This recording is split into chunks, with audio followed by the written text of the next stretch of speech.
The All About Nothing podcast may have language and content that isn't appropriate for some. Listener discretion is advised.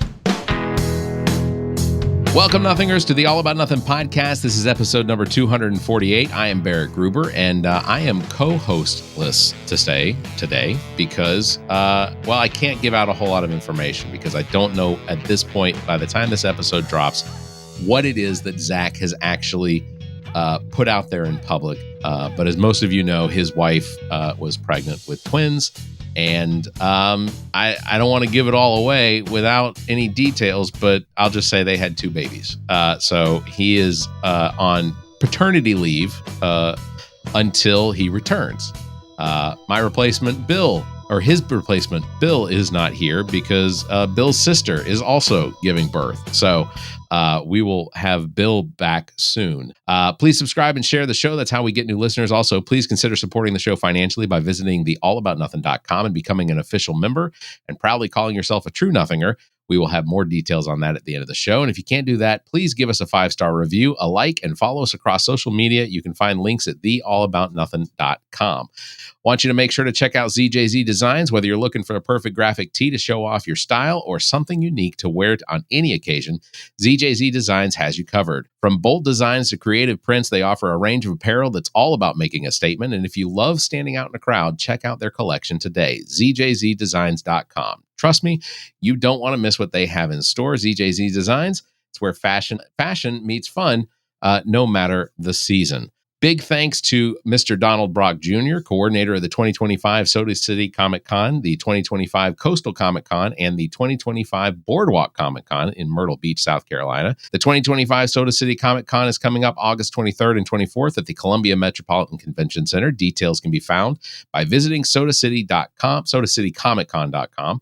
Also, go back and listen to episode number 247 because Brock made a huge guest announcement that we're very excited about. And I would tell you at the beginning of this, but then what's the incentive to go back and listen? Also, the 2025 Boardwalk Comic Con will be on October 4th and 5th at the Myrtle Beach Convention Center. You can find details at boardwalkcomiccon.com. We'll have more details on that as the event gets closer. So check the show notes for that. All right. All of the business being out of the way, I want to welcome to the show Mr. Luke Basso. Luke, we had the honor of meeting at the Coastal Comic Con in Wilmington, North Carolina, just a few weeks ago. And honestly, very intrigued and right at the get-go because actually one of our friends that was there at the Comic-Con immediately looked you up after they saw your card and was like, he's got more followers than you do. I was like, a lot of people have more followers than we do. But regardless, I was very intrigued by your story. So Luke is lives in Wilmington, North Carolina. He is a college student in Wilmington and has an extremely interesting background in how he became more popular than me. Luke, can you tell us a little bit about yourself? Well, I'm a YouTuber. My channel is called Filmperia, and I interview veterans and historical witnesses from World War II to the modern day to preserve their stories. I've had about, I want to say, 80 to 85 interviews from all points of history, well, first-hand accounts of points of history, and too many documentaries of two World War II veterans I know. I've been doing this since I was 15 years old, since I lived in upstate New York, and I'm continuing to do this as much as I possibly can. Yeah. And checking out your page, I must have watched 15 or 20 videos of interviews that you did with veterans. And what was, first of all, just from a film aspect, from the production value, fantastic. You said you started doing this when you were 15 years old.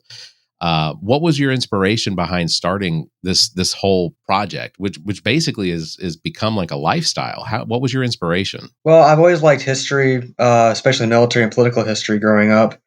And how the channel itself got started was I had to go back to during COVID. There's this World War II veteran named Doug Brown. He was turning 100 years old. There was a celebration and a parade happening for him. I attended the parade and celebration for his upcoming 100th birthday. And I asked the family, hey, can I meet him? And it's like, oh, yeah, sure. I met him briefly. And it's like, well, if you want to come back tomorrow, we can actually talk to him and sit down. So I came back the next day. There's 2 cameras set up, and they recorded our whole conversation for about 2 hours. And I thought, why don't I do the same thing? I know a lot of veterans, and I like history. and I like making videos. So why not combine that all? And it started out. Um, my very first video I uploaded was one of my friends, Dr. John Southwick. He was a former army doctor in Germany during the Cold War. But the very first interview I actually did, I just didn't get a chance to upload it. All my videos are not in order of uploading just because of time and sake. But people ask me, "What's your very first interview you did?" So it's confusing. But the first interview I did was with my friend Tony Gagliardi.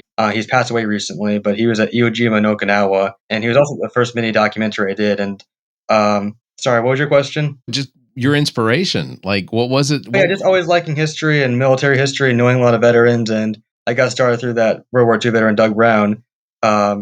I interviewed the interview what him and I did for that 2 hour conversation with the family recorded.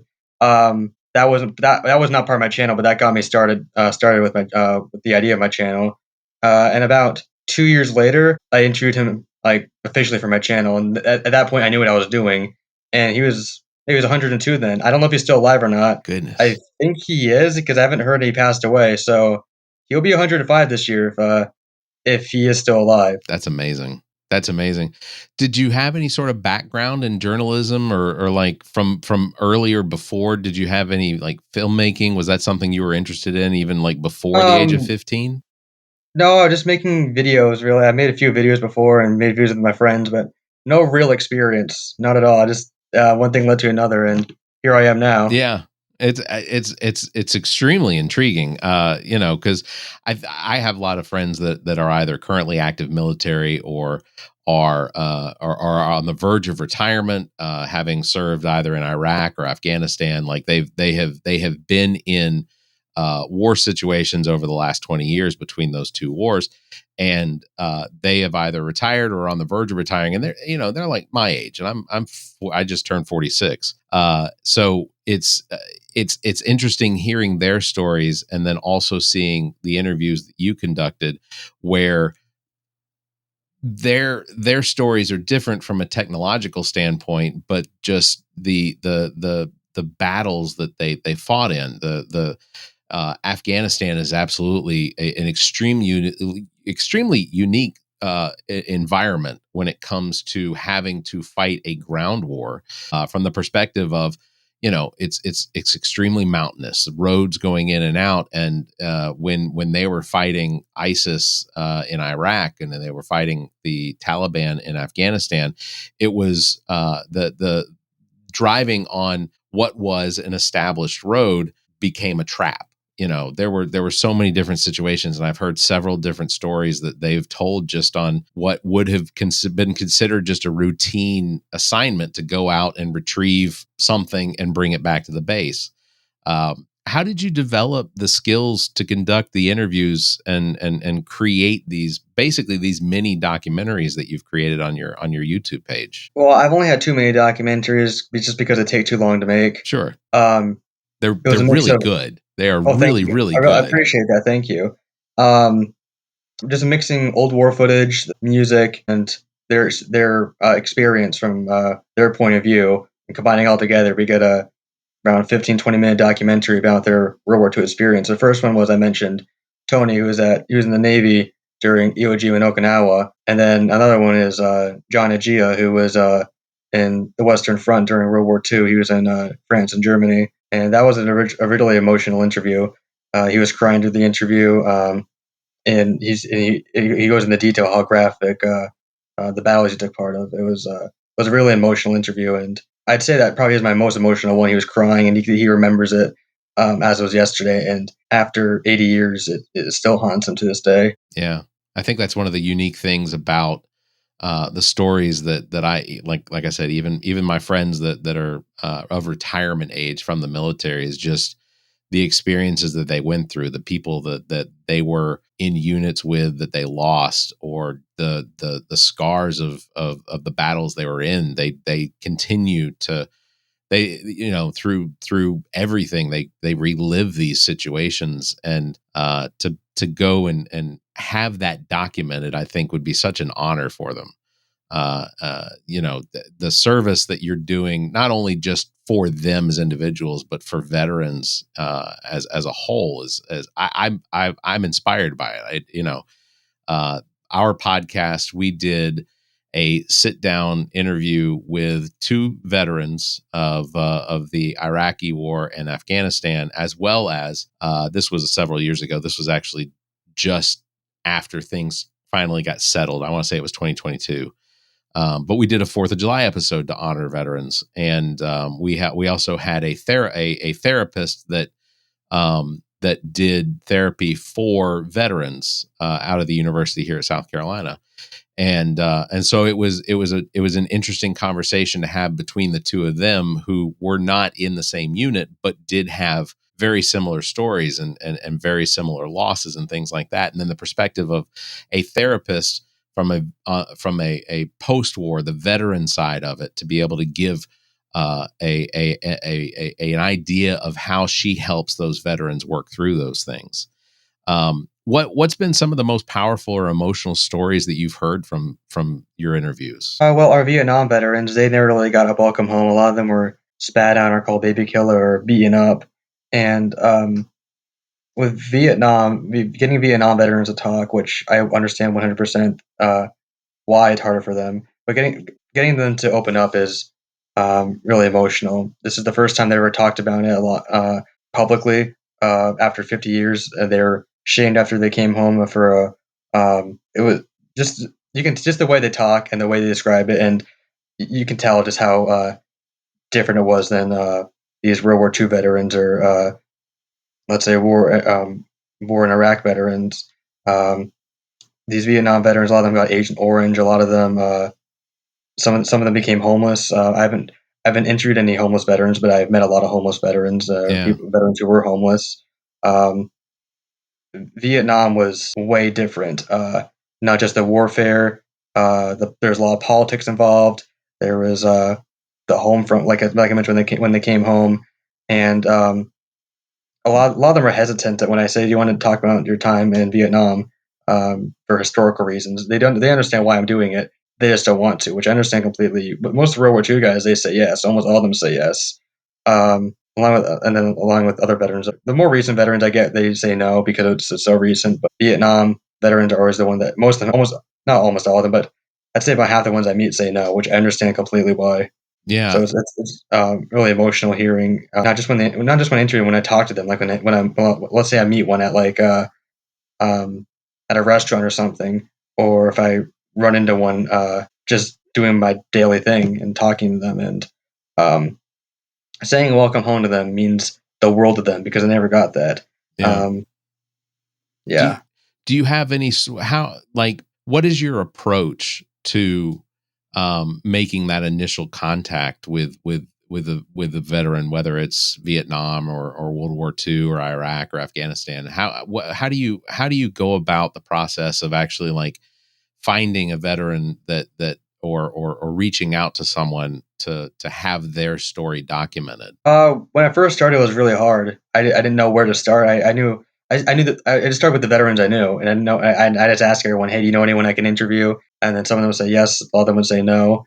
Um, then I started reaching out to VFW and American Legions, which helped me a lot. Is all the media attention I got, and the Yeah, veterans and their families started reaching out to me, saying, "Hey, my husband was in Vietnam, and I think he's ready to talk." Or I think he won't talk to me. Maybe you can convince him to talk to you instead. And that works sometimes. They never share these um, memories with their family members, but they'll share it to me. Um, how else have I found? Oh, some of these veterans I interviewed, they're public figures already. Some of them have written books before. Some of them have been interviewed before.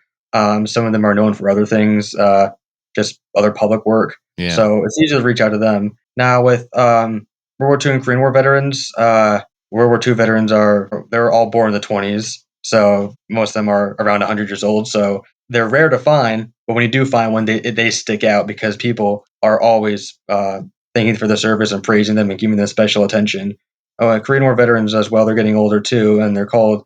It's sad that it was called the Forgotten War because they shouldn't have been forgotten, but it was between World War II and Vietnam, and they're around the same age as World War II veterans, a little bit younger. And um, I'm having trouble finding more Korean War veterans than World War II veterans, surprisingly. Now, to answer your question, how do I find them? Is I just ask everyone I know. Sometimes I'll reach out to them. Sometimes I'll go to American Legions or VFWs or veteran events in general, or if I see just a veteran wearing a cap, like a veteran cap, Yeah. I'll go up and talk to them and tell them what I do, and they're well, a lot of them are impressed and happy that a young person is helping preserve their stories, Yeah. and that's what gets them talking and more intrigued, because instead of just like the local news reporting, or just like someone doing it just for like school or college or something like that, they understand that they understand why I'm doing it, and that I'm young and it's for historical reasons, and they want the youth to remember what they fought for. Yeah, absolutely.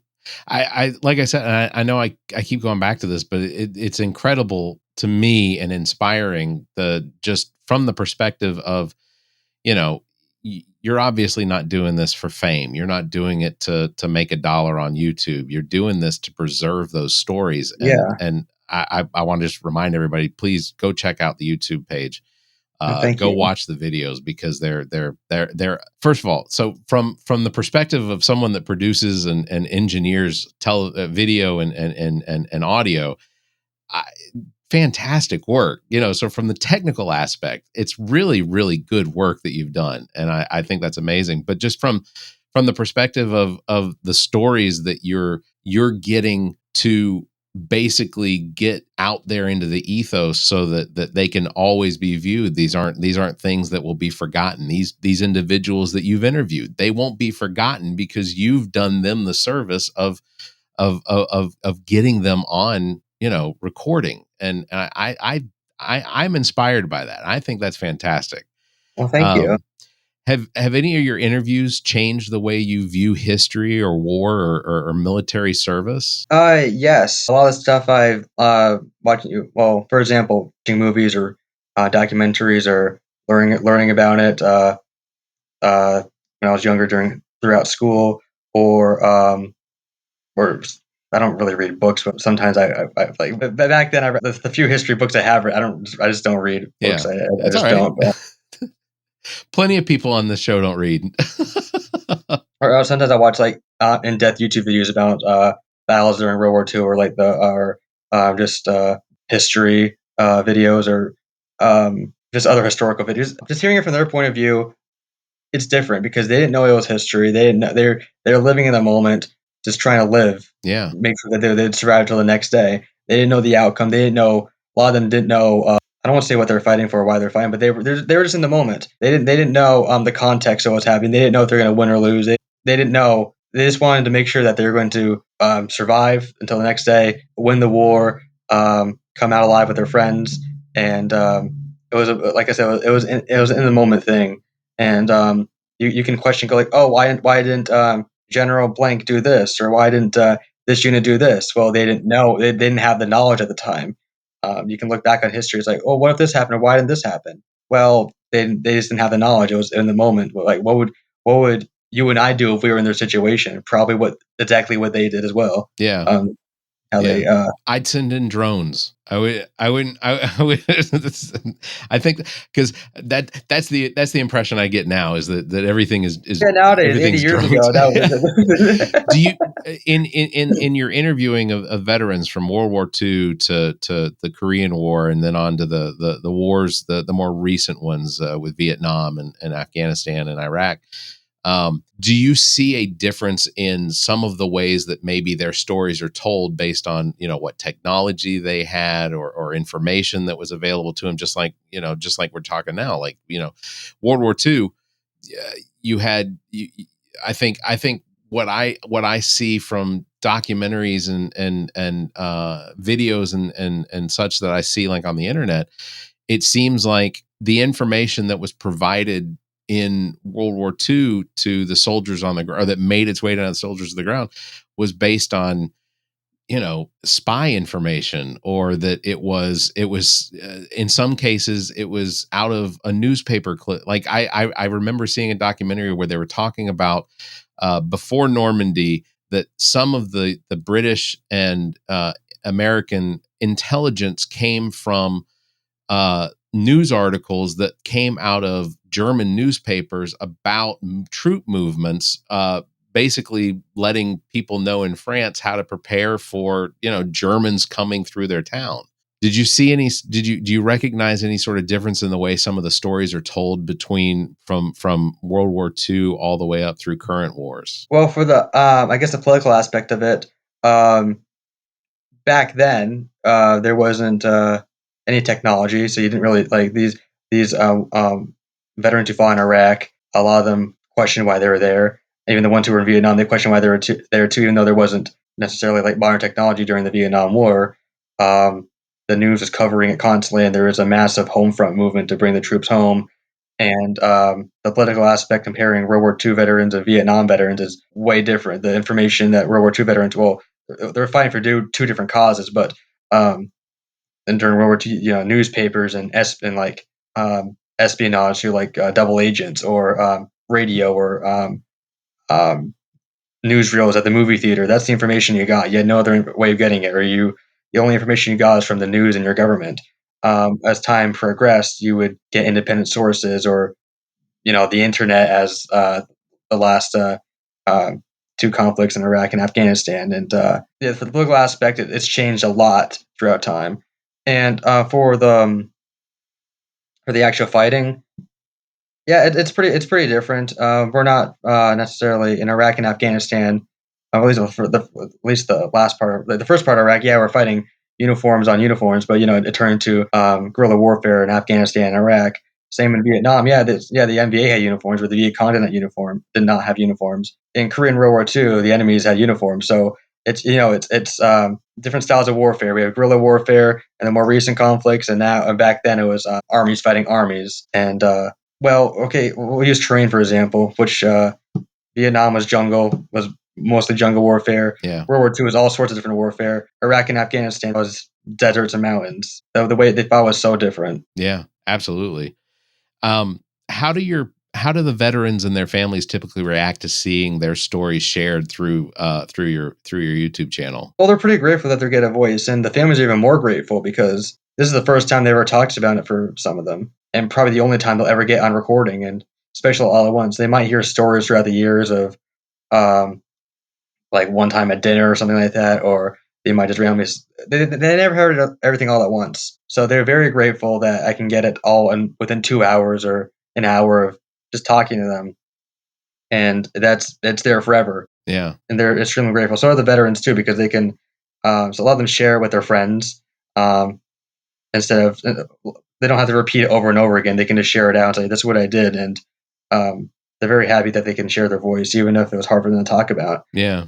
A lot of them find it therapeutic too because um, there's some of them they don't want to talk about it, which I understand completely, and there's some who do want to talk about it. They just don't know how to talk about it. And then One of the things that I read was that you were invited to participate in the honor flight to Washington.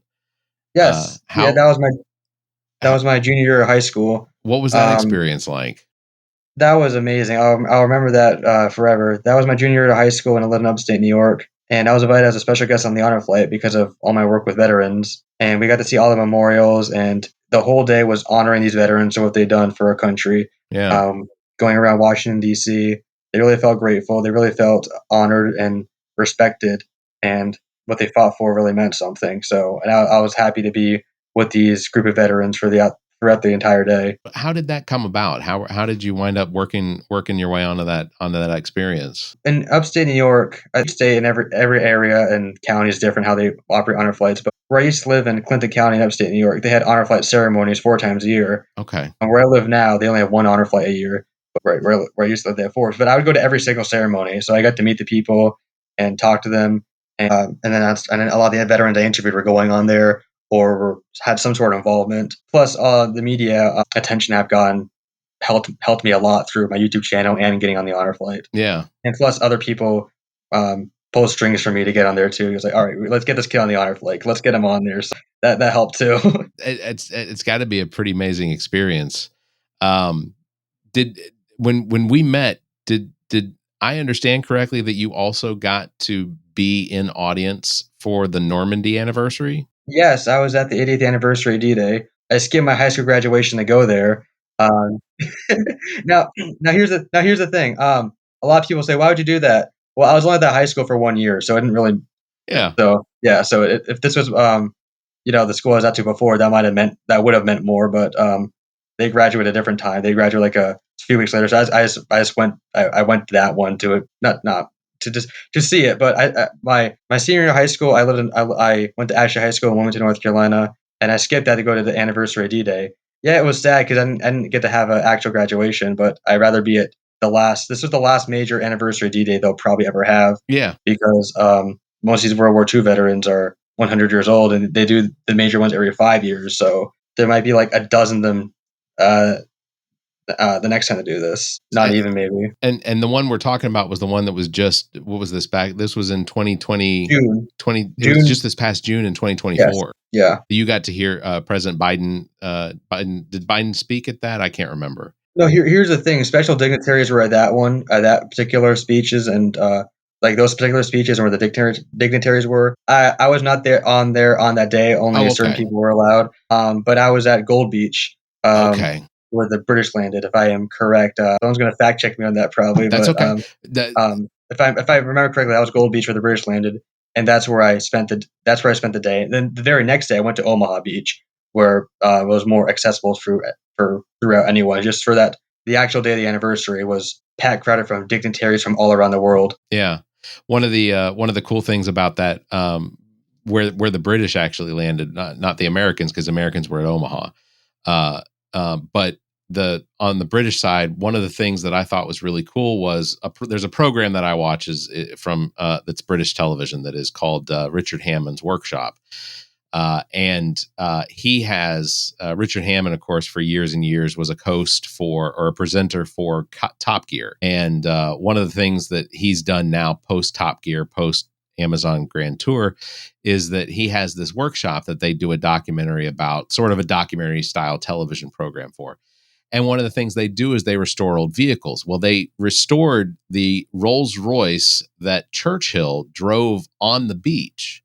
Wow. So after restoring that vehicle, they got to deliver the vehicle to France and then down to the beach. And then they actually got to drive the vehicle on the beach, just like Churchill did. And it was all done by the British government. They took care of all the costs and everything like that. But it was such a cool experience to watch, because there were so many veterans that were there. So you may have actually been there on the day they were filming that episode. I might without even realizing it. Yeah, exactly. That's pretty cool. But then there were some old Jeep. I can't remember exactly what the model is. My brother would shoot me if he knew I didn't know it. But Those Jeeps, the American Jeeps. yeah, the American Jeeps. But there were several American Jeeps. They got to drive around in one of those I CJ have never seen that much Willie Jeeps and that much Willys. Yeah, that's it. Yeah, I've never seen that many Willie Jeeps and that many Sherman tanks in my entire life all at once. There's probably hundreds of them, as well as dozens of World War II aircraft flying all over the air. Yeah, And also, I've never seen that much. Usually, during 4th of July parades or Veterans Day events, there's American flags everywhere. I saw more American flags at Normandy than I've ever seen in my entire life. amazing. That's how grateful they are for the United States and Normandy. Yeah. I think the experiences that you have had and that you are continuing to have are just absolutely incredible. And I Thank you. as you continue your journey, I definitely want you to come back onto the show to talk more about it, because because you and I know there's things you have in the plans that Yeah, I'm yeah. excited for you. What are some of the biggest challenges you've faced while working on Filmperia? That I don't get these veterans in time. We lose hundreds of veterans every single day Yeah. from all conflicts. Obviously, the World War II and Korean War veterans are losing them the most, but we have other veterans who are just with health problems, with like Vietnam with Agent Orange, or veterans from Iraq and Afghanistan who are killing themselves every day. So it's hard to get these people in time. There's times I'll reach out to the families and go, like, hey, can I interview your uncle? They're like, yeah, sure, just give me a few weeks and we can sort something out. I'll email them back in a few weeks. They go, like, oh, he just passed away. And this has happened multiple times. And I'm just devastated. I'm like, oh my God, I'm so sorry. And I wish I was able to get there faster to preserve the story. Yeah. And there's some veterans who it's like, yeah, I'll do an interview. And then they're just not able to. Or it's like, oh, the health reasons is most of the time why they can't. And then sometimes it never happens. Sometimes they pass away. Sometimes they're just not physically able to as much as they want to. Or they'll some of the older ones will get transferred to a nursing home like to a different state, and I won't have access to them anymore. Yeah. Um, so that's the biggest challenge, is because we lose so many of them every day, and there's dozens of veterans who I want to interview that I just wasn't able to. Yeah. Have you ever had an interview that didn't go quite as you planned? Well, sometimes there's well, when I was younger, I didn't really know what I was doing. It's when some veterans didn't really um, know what I was doing either, and they didn't really take me as seriously. When I first met them, like they would say it's some exaggerated story when I first met them, and I tell them, "Hey, can I interview for my YouTube channel?" And then they're like, "Oh, maybe," and then I convince them, and then I'll sit down with them, and that's those stories were exaggerated. That was when I was like 15, 16 years old. They thought I was like they just didn't take me as seriously, and then when Yeah. they found out what I did, they're like, "Oh shit, I actually have to say the actual story." That's happened a few times back then. It didn't really bother me. I found it more funny than anything. I'm like, oh, okay. But now they know what now I have like business cards, and I've been on the news a bunch of times, and Yeah. I can, and they actually look through my channel now. They take me seriously. Even if that didn't happen, I just don't think they would do that anymore. I think that was just more because I was younger. They did that. Yeah. Uh, Have, other have, times too. you go ahead. Sorry. Other times too was when the family members got information wrong, and they'll say, "Oh, he did this, this, and that," and then I'll talk to the veteran. They go, "Oh, I never did that," and I feel like an idiot. I'm like, "Oh, that's what your daughter or son told me," and it's like, "Well, they got that wrong too. I guess they don't know my story either." So then I get their actual story, what they did. So Yeah. it's like some of the family members aren't as knowledgeable as you would think they would be about their Well, yeah, for um, sure. yeah, about their I parents. I'm pretty sure that I have some pretty inaccurate preconceived notions about what it, because my grandfather was in World War II, on my mother's side. That he was, I have so many different stories that, I have a story. There's a story of that he told that I may remember correctly, I may remember incorrectly, but that he never saw any wartime. Like, he never actually saw any fighting. That he was on an aircraft carrier or a ship down near Australia. And one of the stories that he talks about was anytime they crossed the international date line, anyone that had not done that before, there was something that there was a basically a hazing that would take place for whoever it was that was crossing the international date line for the first time. And then I also heard that when he was in World War II, I don't remember what point, but that he and a buddy of his that worked in the I get the, what do they call the vehicle maintenance group, that he would ship parts of an old Jeep Willie back home to himself in the States, and that from that they built a Jeep, they built a Oh, that's pretty vehicle. cool. I don't see, that's the thing. I don't know if these stories are true. I don't, Right. Okay. Yeah. it's Yeah. just, it's one of those things that you collect over time. And is it his story or is it someone else's story? And That's why first-hand accounts are always the best accounts because they tell you how it actually happened. absolutely. And my grandfather passed away on December 26, 1993. So it's been Wow, okay, that's a a long while. time since he passed away. And he had amazing stories, and he helped raise us. I wish that I had the foresight to record those things. I had not yet worked my way into me wanting to do TV and radio, and podcasting wasn't even a thing back then. I did eventually work in radio, but like, if I had had that foresight, I absolutely would have recorded conversations with him, and I wish that I had. What's something that you've learned about storytelling and filmmaking through this process? Like, what's something that you could say to someone else that has that sort of same drive, that wants to do this as well, as far as like advice maybe? Well, a few things come to mind is let them talk. Just let them talk. Don't interrupt them. Just let them talk because they're always going to have something to say. Every veteran has a different story, or every person has a different story um, about their life and their experiences, and just let them talk. Just listen. Another thing too is not everyone is storytellers. I know this is a little opposite of what I just said, but not everyone is storytellers. And what I mean by that is um, they're just they'll have a good story, but they just don't know how to tell it. And sometimes you need to bear with them that it might not be what you expected, but you still be respectful and still guide them into a way to make it the way you want it to be. Yeah, Do I have any other advice? there's always post production. Do research, I guess. Do research on the person beforehand, so you know who you're talking to and what they did and who they are. So they'll take you more seriously, and so the interview and or whatever you're doing is more professional. Always do your research on these people beforehand. If you can, sometimes it's hard to look up some of these people, but there's always something about someone on the internet nowadays. It's so easy to find people now. It's like the easiest it's ever been. Yeah. Yeah. Um, again, I think what you're doing is really cool. What would you say is potentially like your like the whole reason you're doing it? And I don't want to speak for you, but I think it has a lot to do with just recognizing the value of the veterans. But like from your perspective, like what is it that you're trying to accomplish? Is there an end game? Well, I don't plan on stopping this. And when you kind of spoke for me there, a little Yeah. part of it was preserving these stories for as long as possible and giving these veterans a voice. But also, I gain out of it too because I enjoy learning about history and hearing firsthand accounts of World War II, Korea, Vietnam, Iraq, and Afghanistan. And oh, I forgot to mention, it's not just veterans. I've had like historical witnesses on my channel too, like Holocaust survivors and victims of communism. Yeah. So it's important to preserve these stories for as many people as possible. What I gain out of it is I get to learn about history. And I feel I'm honored that I'm able to help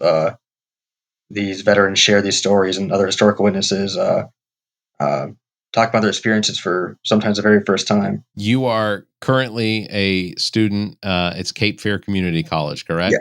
Mhm. Um, how does that tie into your goals for your future, like you know, your personal future, your professional goals, that sort of thing? What is it you're doing there as far as preparing for what comes after college? Well, the thing is, I try not to think. I try not to think about too hard about college. I'm only at a community college right now, Trust me, but I'm most of getting us don't either. and I'm getting an associate's art degree that can pretty much transfer to anything. Sure. And I don't know. Right now, I'm taking college day by day, but the experience just matters just as much as the degree. So I'm hopefully I can do something as a career that's similar to what I'm doing right now. Yeah. Yeah. I think that I'm sorry I the couldn't really answer your question there. I didn't really. no, Yeah. it's obviously it's one of those questions like because if somebody asked me what do you want to do when you grow up, I don't know. I fucking Yeah. do this. This is kind of what I do every you know I have to have a job to pay for doing this. Right. I don't make money off of Yeah, doing this. I do this to for the sake of these veterans and historical witnesses. yeah. Have you had any? Has there ever been anyone that's approached you as far as saying, "Hey, we really like what you do. We'd really like to maybe bump this into a level that could potentially make some sort of income, or at least passively pay for what it is you're already doing." Because this costs you money. You travel. You have to. Well, I get a lot of opportunities out of this. I get to meet a lot of people. As you see in my wall behind me, there's a lot of Yeah. people of influence behind on my wall who I've met over the years. But I get a lot of opportunities from this, and people invite me to events or just other opportunities. Um, well, by the time this video is released, this will already happen. But there's this Vietnam veteran who's a Medal of Honor nominee, and I'm traveling to South Carolina with him um, to help him and his team out with a few things going on, and hopefully that he will get the Medal of Honor within hopefully this year. He's 87 years old. I have his poster right here, actually. Where in South Carolina are you going to be? Thing is, I don't know the town yet. I just know where he was born. Okay. I've looked back at my text messages because we're just going there for a few days, but I'm traveling with him and his team. He only lives like an hour away from me, so that's why I was able to, efficiently get this worked out. Gotcha. But other opportunities. Well, in April, I'm going to Georgia to. I'm one of the guest speakers for a veterans rally, so I'll be That's very speaking cool. there about the importance of veterans and it's a veterans first responders rally, so I'll be talking about the importance of first responders and our veterans along with a few other guest speakers. Yeah. And I'll be invited to like sometimes fancy dinners or something like that, um, or other not just veteran events, but just like not just veteran events, but just other opportunities in general that will help me in the future. Just meeting amazing people like all these uh, people of influence I have on my wall over there. Yeah. I'm gonna hang up a few more people who I met recently up there. Has speaking with all these veterans, you know, you haven't mentioned any sort of desire to be in the military. Has meeting with all Well, these yeah, there's a veterans? whole story of I tried joining a while ago. It didn't work out.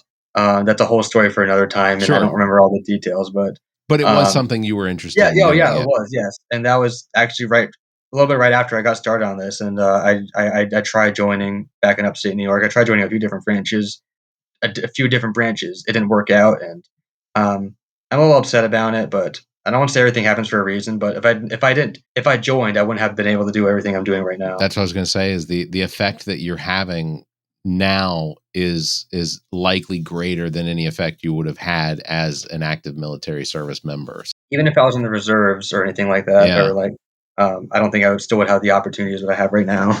Yeah, no, I completely agree, and you know, while I certainly recognize and appreciate all of the sacrifice and that every service member has ever given and will give, you know, it's certainly the effect that you're going to have for not only future veterans but the veterans that have already come and the ones that you like you've mentioned, we've lost some that you've interviewed before. So that's I think it's amazing, and I'm appreciative of it because I've had many of my family members were active military, were in war times, and you know, like I said, I wish that I had the forethought to go and actually record some of that. Do you plan on expanding Filmperia beyond YouTube, maybe into a documentary series or a podcast? Um, I haven't really necessarily thought that far, but Okay. yeah, I do have plans for the future for my channel, and there's a lot of guests, special guests, who I probably will have in the future. Two of them won't come up. Who said they will do an interview eventually is Yeah. well, former CIA Director General Petraeus and former National Security Advisor General Flynn. Um, they both said they would do one. Petraeus is extremely busy, and I've talked to him a few times, and he's like, Luke, I'll do one with you eventually.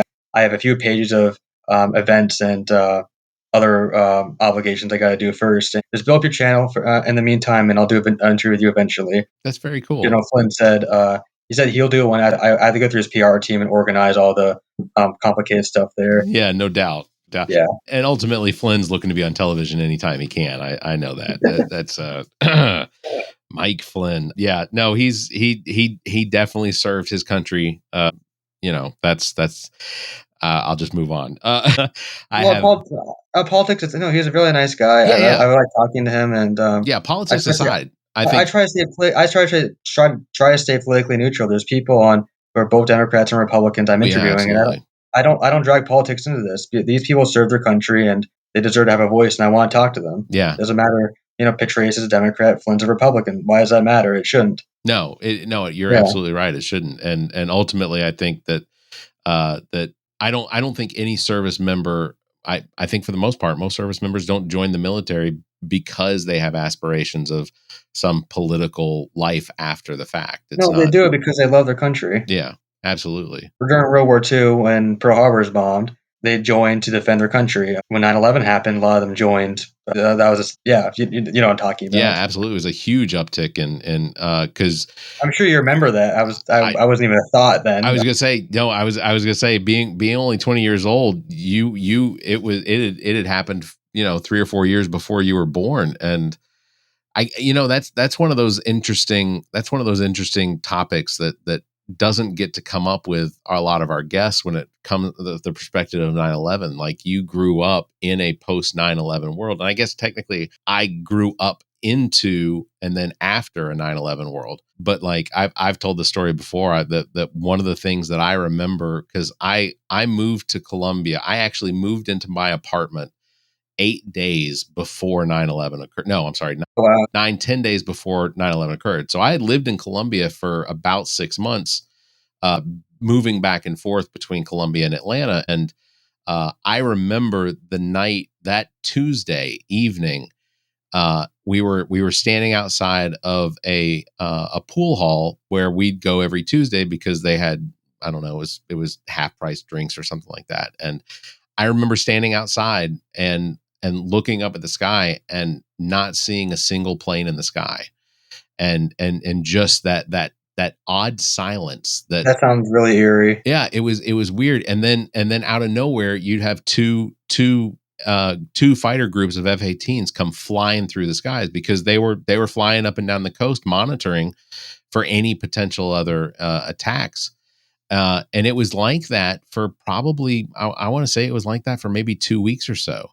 But even from the perspective of friends that were active military at that time, I had a friend who was, I can't give too much information about it, but I can say that the stories he told me, he was the night after 9/11. So on 9/12, he and his unit were immediately deployed to Afghanistan, Wow. where within 2 days they had over this is his story, so I may be inaccurate, but within two That's okay. days they had taken over the Kabul or the airport, the main capital airport, basically so the United States could begin using the airport for flights in, because he when 9/11 happened, he was active military, he was wherever it was that he was at, uh and they were activated within an hour of the first plane hitting, and they were on their way somewhere. They didn't know where they were on their way to. Information was still coming in, but they were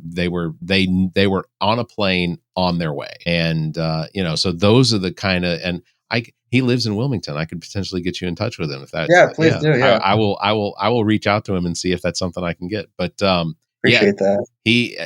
he's an amazing storyteller. I'll get you that information. He's really good. Thank you. Have you had anyone after, you obviously have a decent number of subscribers, your videos get a fair amount of views. Have you had anyone approach you and ask you for advice on how you do the filmmaking that you do, how you approach and ask and interview these people? Has it brought you any sort of fame that you've been recognized for? I mean, obviously you've been to awards, you've been to dinners and you've met with people and things like that, but anything that stands Well, out is, the question of have people asked for advice? Some people have asked me, how do you find these people? And they're more referring to the public figures people, the ones who are more known. They have a big influence, and people have asked, how do you get in touch with them? I just ask them. I'll just email them and tell them what I do. And the worst they can say is no or not respond. And that happens a lot. You're going to get no a lot from these people, which I understand why. Why would you want to talk about the worst days of your life? I understand that. But some of them, they know why. They understand it's for historical reasons. But people have asked, how do you get in touch with these people? My advice is reach out to them. The worst they're going to do is not respond because they're so busy or they won't see it, or they'll say no. And just reach out to them. Really, they'll be like, let's say there's 10 veterans I've reached out to. Two of them respond, and one of them agrees. The other one says no, but I appreciate what you're doing. The other one says yes, I'll do it. So you're gonna get rejection a lot and a lot of no's, but there's gonna be that small amount of yes, and agreement. And just my advice, as I said, as I keep on repeating, just don't be afraid to reach out. yeah. If you could interview any historical figures, do you have a list in your head of the historical figures that you would have potentially liked to interview from any war? Okay, Trojan War. well, there's two people who are alive who I do want to interview, which I know I want to be able to just because of well, okay, there's two people who I would have had a realistic chance to interview just through connections and all of that, but their mental and physical capabilities aren't.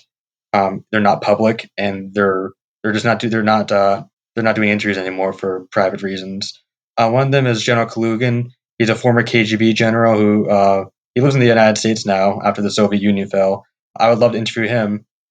He doesn't do interviews anymore, sadly. Another person is Imelda Marcos. She's the former First Lady of the Philippines, and that's more political history. But I've talked to privately my connection there.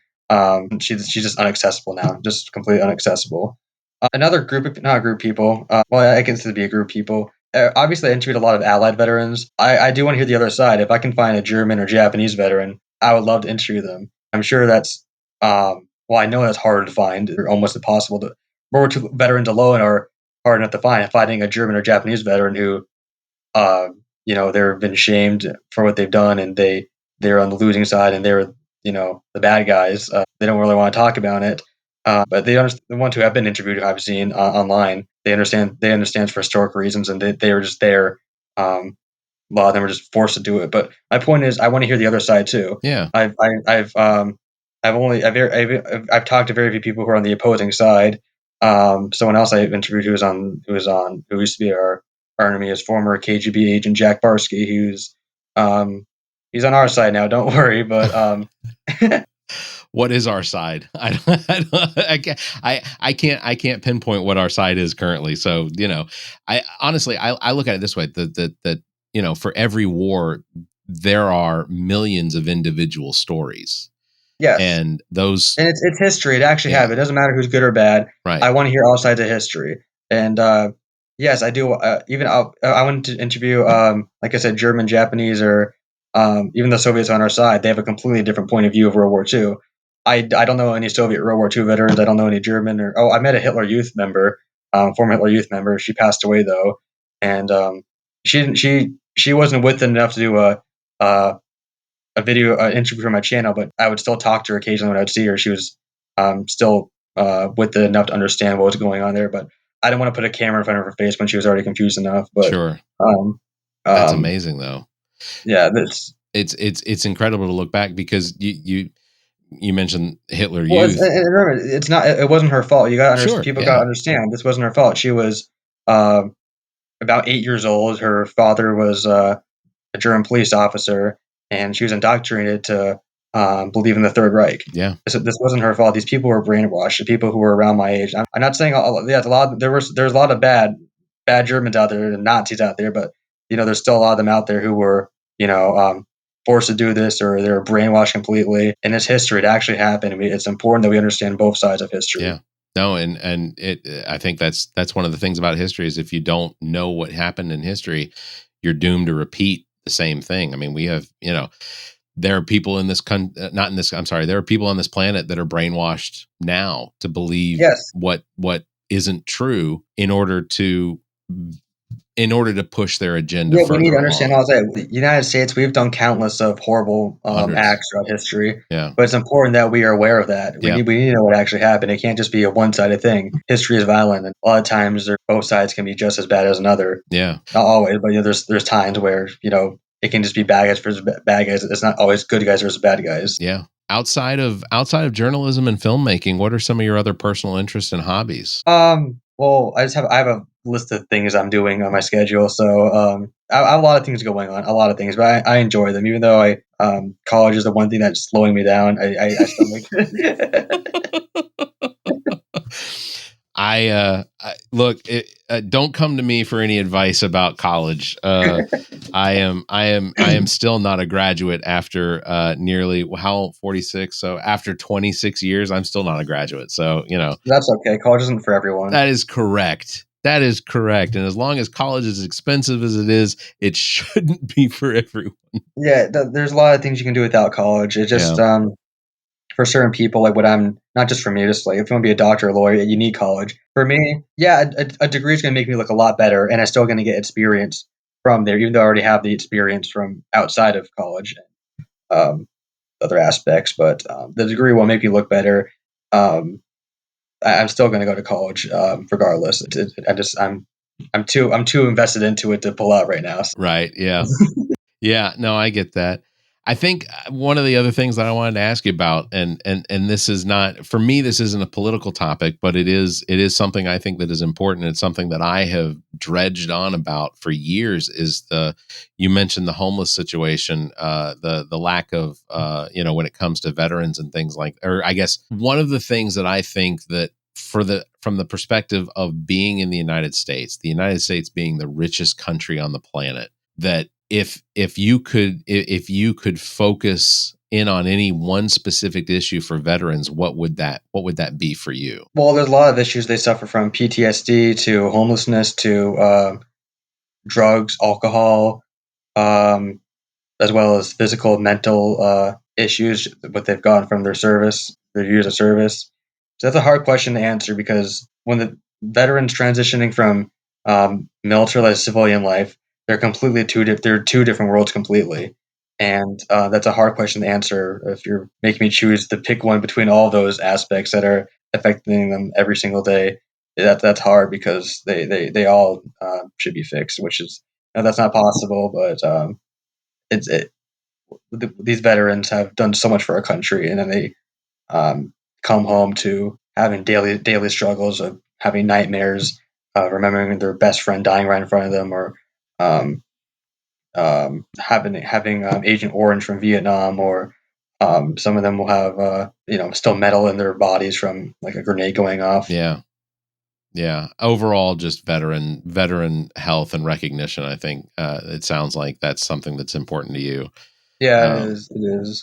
there's so many different battles to fight for our veterans, and I am absolutely one of the people that stands up and says that our country should do right by the people that have given that sacrifice, that have sacrificed their minds, their body, their souls to Yeah, stand up. every day they didn't know if they're going to come back or not. And Yeah. that was for the entire time in the military. For those X amount of time they served, they didn't know if they're going to come back home or not. Every day was different, and um, what these veterans have done, and a lot of people just can't put into perspective of um, we owe them almost everything. Well, pretty much everything. Our country is free because of these people, and we live in one of the greatest countries, probably the greatest country in the world. So I appreciate what these veterans have done for us. Our way of life would have been so much different if we didn't have these people defending us. Yeah. Are there any organizations that you've worked with specifically that you think that could use more attention as far as their support of veterans? Well, I want people to look into the. I'm gonna be a little biased to say the honor Please flight, do. but I really look into the honor flight. I just written a bunch of letters to the one in my area. So when the veterans are on the plane, they'll have some letters to read when they either get back home or when they're on their way over there. VFWs, American Legions, they're pretty much every area in the United States, and just go in there and see if you want to help out or see what you can do. Go for it if you want to help our veterans. Or there's organizations online that will take volunteers, or just spreading awareness is the best way to do it, or just understanding what these veterans have done for, and going up to them and thanking them for their service. And if it's a Vietnam veteran, I'll also say welcome home because they didn't get a welcome home. Yeah. That's Luke, like I said, I think that what you're doing is inspiring, and I thoroughly enjoy all of the videos that I've watched so far. And I guarantee you, by the next time we talk, I absolutely will have watched all of them. Wow. Because there's you've got a good number out there. There's several, but Well, there's a lot, but the problem is there's a lot more I haven't had a chance to upload. Yeah. I have some other ones from like over a year ago. I just haven't able to get to. There's a lot of older guys that try to prioritize first, just because of their age, and some of the younger ones I just haven't got to yet as much as I want to get to them. It's just a lot at once, and I'm gonna have videos to edit for years. Yeah. Let's say for some reason I stop this, I'm gonna have so much videos there's unedited. There's a lot of content to come. I plan on doing this for as long as possible. Well, it's an amazing service, not only for us as the individuals that get to view and watch what you've put together, but the service that you've done for these individuals and their families and friends and the people that they served with. These are stories that are going to live on forever now because they're on the internet. And I think that what you've done is amazing, and I look forward to everything that you've done. Is there anything else you want to tell us about before we wrap this up? Well, if anyone listening knows any veterans, or if you are a veteran and you want to reach out and talk to me, or even do an interview over Zoom, or if you, I don't know how many people who live in North or South Carolina are watching this, but if you live within the state, we can maybe arrange one in person. Or if you just want to talk to me, send me an email at lukeb.filmperia@gmail.com. Filmperia is the name of my channel too, if you just want to contact me through there. But I appreciate all the support for everyone who's watching videos, and I appreciate that you allow me to talk on your podcast. Yeah, no, and I'll put all your information in the show notes, and I'll get information on there on how they can contact you, your email address, and everything like that. Because I think that the potential is you'll have several people reaching out just purely to tell their stories, and I think that'd be really awesome. Just if you're watching, just understand there might be a little bit of a delay because he's got a fairly decent backlog of stories to come. But Luke, it's absolutely been an honor to have you on the show. I wish that Zach could have been here because. Well, do you think you'll be here next time? I hope so. Fingers crossed. I can't fingers crossed. But his situation has definitely changed with the inclusion of two new children. But like I said, we thoroughly enjoyed meeting you at the Comic-Con, and I had your card sitting on my. It was when you emailed me a couple weeks ago. Like, I literally had your card sitting here so that I could get a hold of you. So you were not forgotten. You definitely left an impact on us just from the conversation. So. Like I said, look, all of the rest of your endeavors to come here in the next few weeks to months, ultimately, I want you to be super careful, because I know that there's danger everywhere. And, if you have a press badge, wear that press badge big and glitter it up if you have to. Make it stand out. So look, Luke Basso, I really appreciate you coming on the show with us. Just to remind everybody that Luke's YouTube channel is Filmparia. You can find the link in our show notes. Please go subscribe and watch these videos.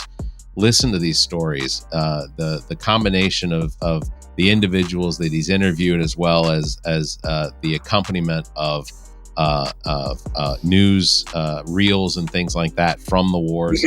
It's done. It's done very, very well. The quality is amazing. So from that perspective is one of the things that I also respect, not just the work you've done, but the content as well. So Luke, thank you very much again for being on the show. Again, everybody check the show notes and go subscribe to Luke's page, because it's incredible information.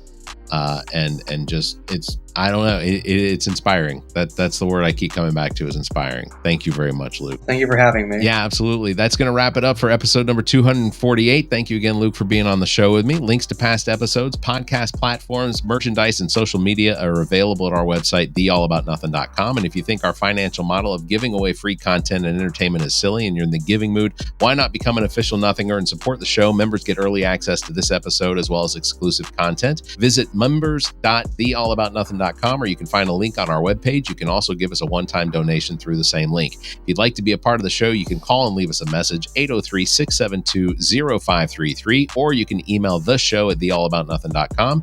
You can join our Discord server as well. Links found on our website. Thank you, everybody, for listening. You all stay safe, be kind, and keep your hands to yourself. The All About Nothing podcast is a product of Big Media and produced and engineered by me, Barrett Gruber. Thanks to Cake for our intro music, Sick of You. You can follow Everything Cake, the band, at cakemusic.com. Thanks to Muff, the producer, for our outro music. You can follow Muff on Instagram at Muff the Producer. You can follow me across social media by visiting Linktree/Barrett Gruber. And you can follow Zach King on Linktree/AANZach. Want to support the show? Visit our webpage, theallaboutnothing.com, and become a member. There are several tiers available that give you early access to episodes as well as exclusive content. To find links to our social media, podcast platforms, and merchandise to support the show, as well as past episodes, visit theallaboutnothing.com. If you'd like to be a part of the show, you can email the show at theallaboutnothing.com, or you can call our number and leave a message. Dial 803-672-0533. If the time between these episodes is more than you can handle, check out our sister shows. What the Pod Was That with Carrie, Zach, and myself. Welcome to Wonderland with Me. Politically Speaking with Erica, Kirsten, and Emily. And Black, White, and Blue in the South with Dr. Jameel Brooks and Bill Kimmler. Please subscribe and share this show. If you're on YouTube, please subscribe and punch that notification bell. Thank you for listening, and hear us next week.